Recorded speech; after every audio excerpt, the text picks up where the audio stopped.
Rev up your engines!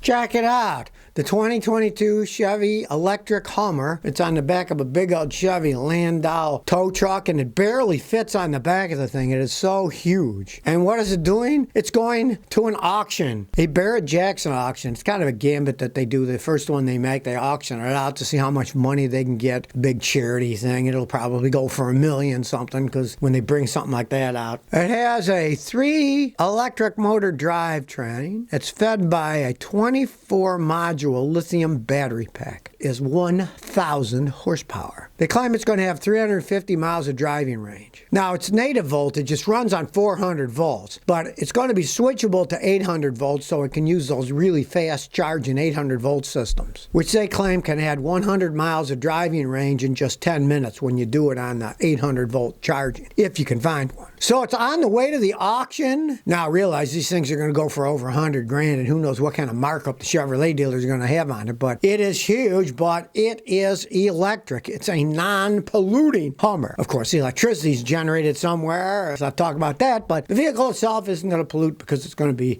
100% electric. I hope somebody around here buys one so I can try it out. Maybe my neighbor will. He's got an H2 he loves. Maybe he'll try an electric one. Maybe I'll talk him into buying one. Then I can just walk next door and try it out. Thanks to Scotty and Jerry channel, I bought an 05 Saab 9.3 convertible 2 years ago at 41,000 miles. I don't know when the plugs, coolant, transmission fluid were changed, so it'd be a good idea to do them now. It's a 2.0 turbo. What would be a good oil to use? That's low mileage. No arguing that. Hopefully it's real. The Saab 9.3 convertible was one of the vehicles that pretty much drove Saab into bankruptcy, especially that 2.0 turbo engine. They just did not hold up. They blew head gaskets. But you got to take care of it. I would change all that stuff now. Now the transmission I would just drain and refill. Don't flush or do anything like that. But do an awful lot of praying, because if you're in the United States, good luck finding parts for that car when it finally does break down. The company's bankrupt. They were hard to find parts for in the first place. They were overpriced parts. But with 41,000 miles, I'm assuming you have it as a toy. Drop top convertible. If you're only going to drive it on weekends, go ahead. Don't put mileage on it, because if you do, it'll fall apart. But it would make a nice toy. And I'm hoping you didn't pay too much for it, because it has absolutely no resale value in the United States. They're nice looking cars. Just baby it. And don't drive it much. Vermont says, which one is a good buy? And here's a link. One is for a Ford pickup with 101,000 miles, and one is for a Chevy with 120,000 miles. Oh, the Ford by far. There's no arguing that. The Ford quality in the trucks is much better than the GM, at least the last 15 years. They used to be neck and neck ages ago, but GM's quality is really...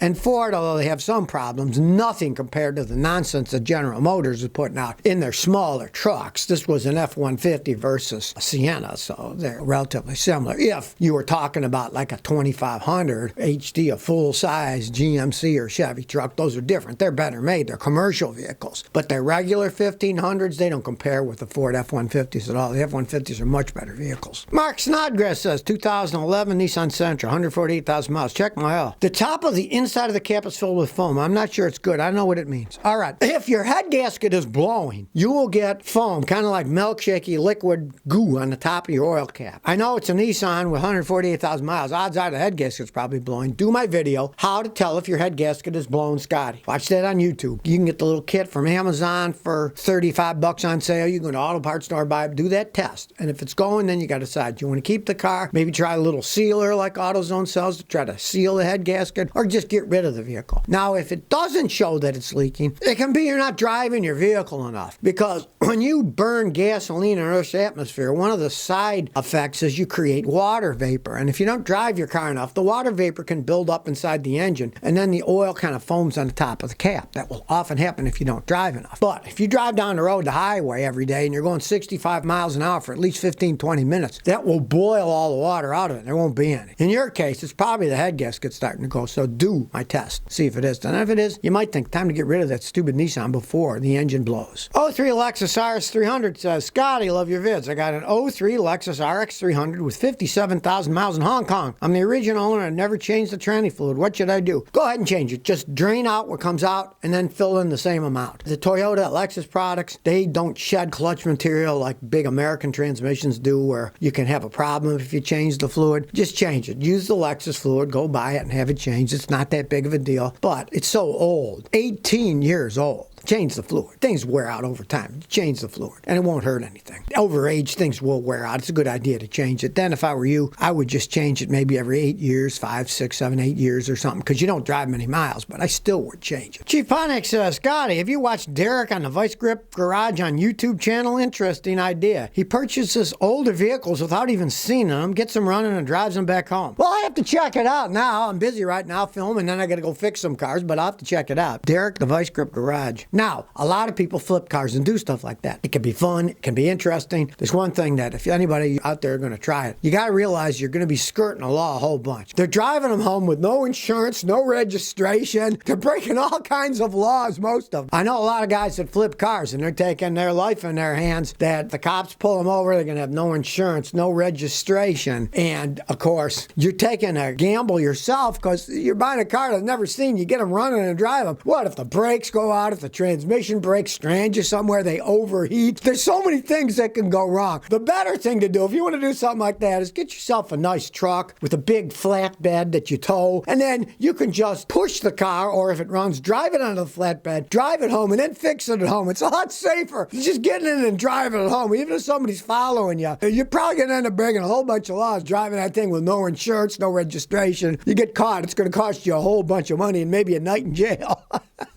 Moosey says, help, my car pulls to the left. I've been to 3 alignment places. Say everything's okay, but it pulls to the left. I've changed everything on the front suspension except springs. The brakes aren't sticking. It does it with winter and standard tires and summer rims. Okay, well, you're dealing with alignment guys that are idiots, don't know what the heck they're doing. It's not that easy to find good alignment guys. For years, decades, I used Cotton Brothers in Houston, but then they stopped. I moved, so it doesn't matter. I can't use them anymore. I'm in Tennessee, but they stopped a couple of years ago working on cars. They only did big trucks because they made a lot more profit doing the big 18-wheelers than lining cars one at a time. So they stopped aligning cars entirely. It's very hard to find good alignment guys. The guys you're dealing with, they're idiots, because any pro can figure it out. When I take a car like that to Cotton Brothers, they would always figure it out. They'd say, well, this is bent, that's bent, or the alignment is set wrong, but yours, unfortunately, only has toe in and toe out. We can't adjust anything else. But they were so good, they'd say, well, what we'll do is we'll take the struts off the top and we'll make a elongated oval hole, and then we can adjust it by moving the strut back and forth, then putting giant washers in and tying it in place that way. Pros can do anything, but unfortunately, you were going to idiots that probably didn't even know how to do anything like that. Try to find a real alignment shop, and they'll figure out what's wrong. There is a problem, and those guys just don't care. They're not interested in fixing it, or they just don't have the ability to do it because maybe they're just young and stupid, and they don't have enough experience to realize that there's anything can be fixed if you put your mind to it and want to do a few modifications. Most guys, they'll just say, I've even seen it here in Tennessee at the dealership. People come in and say, well, they told me there's nothing wrong with my car because there wasn't any trouble codes, and they bring it to me and I fix it, and I say the trouble codes are where you start, not where you end. But even at the dealerships, they don't care anymore. Most of the people don't even care when they're working on your car. They're not interested in it. You gotta find an alignment shop that cares, if you can find one in your area. And Asino says, do you have kids? I've got 1, 2, 3, 4, and coming up on 5 grandkids, and there may be many more that I don't know about.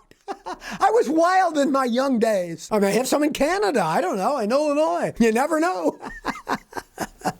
But there's 4 that I know of, and another one that's on the way in the oven in Boston. So, yes, I have kids and grandkids. Well, if you plan on going camping, you got a small vehicle or an electric vehicle. Turns out that Airstream, the makers of those Airstream trailers, is coming out with an EV boosted camper so that it can help power itself, offset any loss if you got an electric car, or if you got a tiny car, it can help pull itself down the road so it won't strain your car so much. Not a bad idea, really. An electric assisted camper. Now that makes sense. Plus, if you think about it, let's say you're camping somewhere where there's no place to plug in. Hey, you'll have a little power supply to run fans or cookware, whatever you want to run. Then wherever you park, If you're parking it in an RV place, you could plug it in and recharge it at night while you're sleeping. That's a pretty good idea if you ask me. Not only for people who have electric cars, but people who have a little car, but they want to tow a camper. If the thing assists itself, then it isn't going to strain your car all that much. And if it's a small enough camper, maybe the thing can just pull itself along and it won't be any strain at all. Kudos to Airstream for